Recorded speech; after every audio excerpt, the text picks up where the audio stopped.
Oke, kita masuk ke materi kita yakni waktu adalah investasi. Yuk kelola waktu untuk masa depan yang lebih cerah.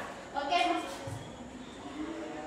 jadi tujuan layanan Ibu adalah peserta didik dapat memahami pentingnya menggunakan teknik belajar yang sesuai, dan yang kedua peserta didik dapat mengenali beberapa strategi belajar yang menyenangkan dan efektif, dan yang ketiga peserta didik dapat memilih dan mencoba teknik belajar yang sesuai dengan dirinya termasuk kemampuan mengatur waktu belajar. Oke, kita akan asesmen awal. Boleh berdiri dulu semuanya. Oke, jadi caranya seperti ini. Anak-anak sekalian bisa membaca pernyataannya, lalu jika anak-anak setuju bisa angkat kedua jempolnya lalu bilang iya, atau kalau misalnya tidak bisa silang lalu bilang tidak. Oke? Mengerti? Ngerti. Kita mulai yang pertama. 1, 2, 3. Saya menyadari bahwa waktu adalah sesuatu yang berharga. Ya. Oke. Dan yang kedua, saya merasa waktu saya sering terbuang tanpa hasil yang jelas. Ya. Oke. Yang ketiga, saya sering bermain HP atau media sosial daripada belajar. Ya. Oke, kebanyakannya ya. Selanjutnya saya sering menunda tugas mendekati batas waktu. Ya. Oke, yang terakhir saya punya jadwal harian untuk belajar dan kegiatan lainnya. Iya. Aduh. Oke, asesmen awal ini berkaitan dengan materi kita di judul materi selanjutnya. Oke, pengertian waktu. Oh, pengertian waktu. Nah, di sini Ibu ingin bertanya, siapa yang tahu pengertian waktu menurut anak-anak sekalian? Ya, bisa berdiri? Bisa berdiri?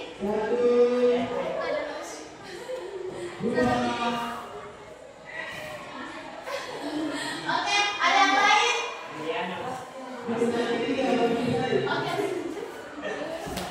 Oke, anak-anak, jadi pengertian waktu. Nah, waktu adalah seluruh serangkaian saat kita proses perbuatan atau keadaan berada atau berlangsung. Jadi, waktu adalah sesuatu yang berjalan atau yang sedang kita lakukan seperti sekarang. Kita sedang ada dalam proses waktu. Nah, mengapa waktu itu berharga? Ada yang bisa bacakan? Oke, silakan baca semua ya. Ini, ya boleh.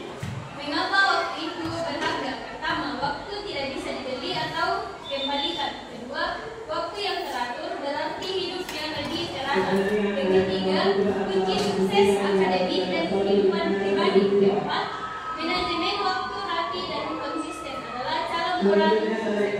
Oke, terima kasih. Nah, yang pertama itu waktu tidak bisa dibeli atau dikembalikan. Nah, siapa di sini yang bisa kembalikan waktu? Ya, tidak ada ya. Jadi waktu itu tidak bisa dikembalikan. Jadi kalau kita melakukan sesuatu, kita harus melakukannya dengan baik karena kita tidak bisa mengulanginya. Dan yang kedua, waktu yang teratur berarti hidup yang lebih terarah. Nah, kalau misalnya kita melakukan sesuatu, pasti hidup kita akan lebih terarah atau lebih disiplin karena kita bisa manajemen waktu. Dan yang ketiga, kunci sukses akademik dan kehidupan pribadi. Misalnya kita lihat dari akademik, kalau misalnya kita rajin kerja tugas pasti nilai kita bagus kan? Iya. Ya betul. Kalau misalnya kita rajin kerja tugas, kita kumpulkan sesuai waktu yang diberikan oleh ibu guru, pasti nilai kita bagus. Nah, yang selanjutnya manajemen waktu rapi dan konsisten adalah cara meraih sukses. Nah, salah satu ciri-ciri orang sukses katanya adalah disiplin waktu. Kalian setuju? Setuju. Ya, betul. Dan slide selanjutnya ada yang bisa bacakan? Oke, ya, silakan. Tanda kamu belum mengelola waktu. Sering mengerjakan tugas mepet. Yang kedua, belajar saat sudah capek. Yang ketiga, tidak punya jadwal tetapi belajar. Yang keempat, merasa tidak punya waktu padahal main terus.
Ada satu yang lain. Oke, jadi anak-anak lebih bagus kalau misalnya kita punya jadwal untuk belajar, karena kalau misalnya kita punya jadwal untuk belajar, kita bisa lebih terarah lagi. Misalnya kayak hari Kamis saya mengerjakan ini, hari Senin saya mengerjakan ini, supaya pelajaran-pelajarannya bisa lebih kita pahami. Nah, selanjutnya merasa tidak punya waktu padahal main terus. Siapa di sini yang biasa bilang tidak ada saya waktu belajar? Siapa di sini yang biasa kayak gitu? Tidak ada sih. Oh, bagus kalau misalnya tidak ada sih.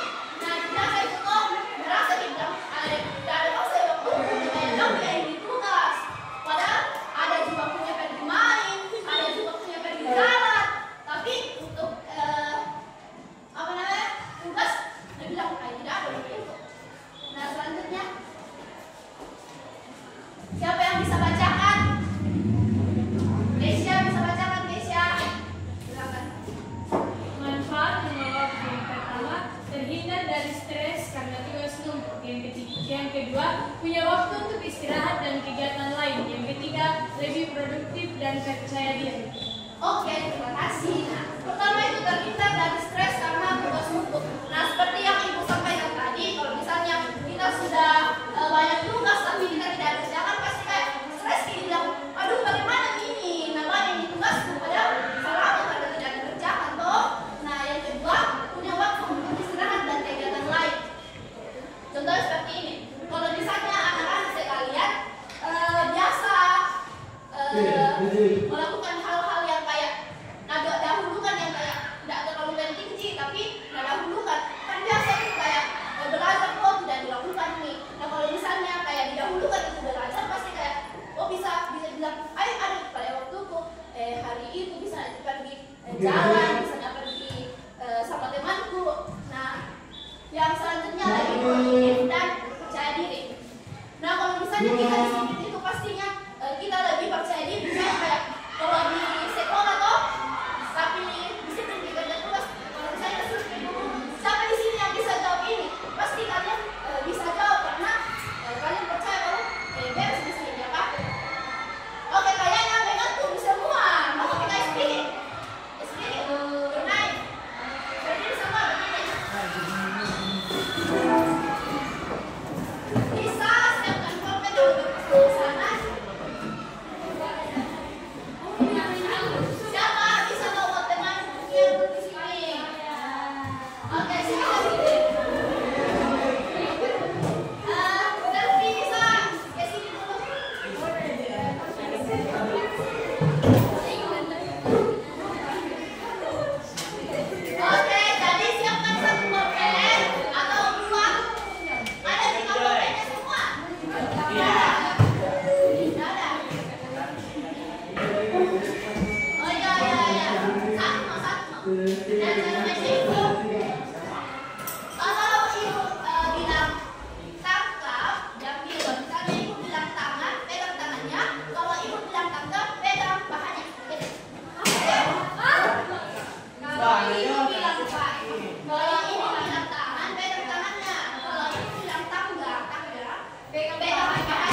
Tangan.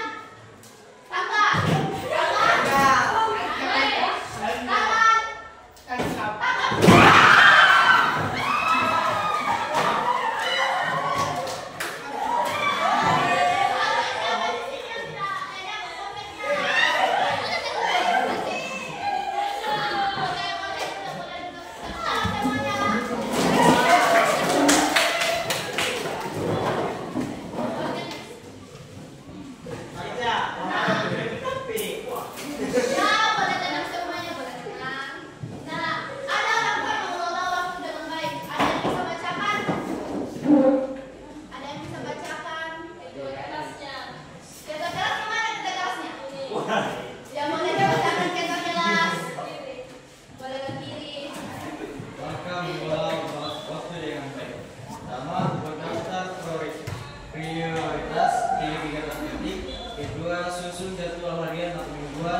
Alokasikan waktu untuk belajar, istirahat, dan lain-lain. Ketiga, gunakan alat bantu seperti planner, kalender, aplikasi, catatan manual. Keempat, disiplin dan konsisten. Oke, terima kasih. Nah, yang pertama itu lakukan mengelola waktu dengan baik. Yang pertama itu buat daftar prioritas. Ada nggak di sini yang biasa kayak buat daftar prioritas kayak apa yang penting mau dilakukan dulu atau tidak ada? Ada. Siapa? Ya, bentar. Dan yang kedua, susun jadwal harian atau mingguan.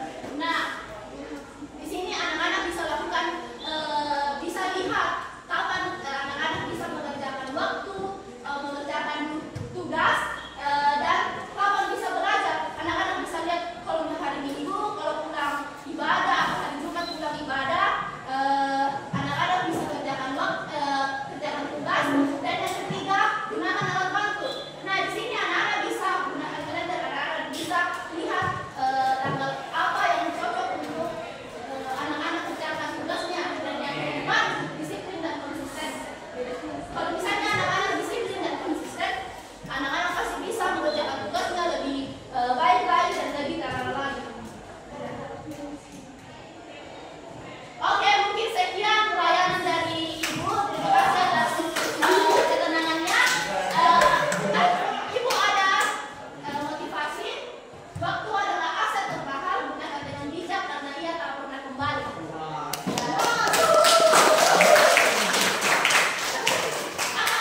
Ibu ada pantun.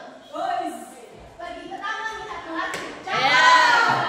Wanginya semerbak kali sekali. Terima kasih sudah menyimak materi. Semoga waktu menjadi lebih baik terolah kamu. Oke, kita bisa berdoa dulu. Siapa yang bisa pimpin kita dalam doa? Ya, Keisha. Mari kita satu dalam doa, kita berdoa. Bapa yang ada di dalam kerajaan surga, terima kasih Engkau sudah menuntun kegiatan kami pada hari ini. Dan sekarang ya Tuhan, kami akan melanjutkan kegiatan kami yaitu persini. Engkau tuntun dan sertai agar apa yang kami lakukan dapat tertanam baik dalam hati kami. Inilah yang menjadi doa kami, sambut sempurnakan dalam nama kami sudah berdoa. Amin. Ya,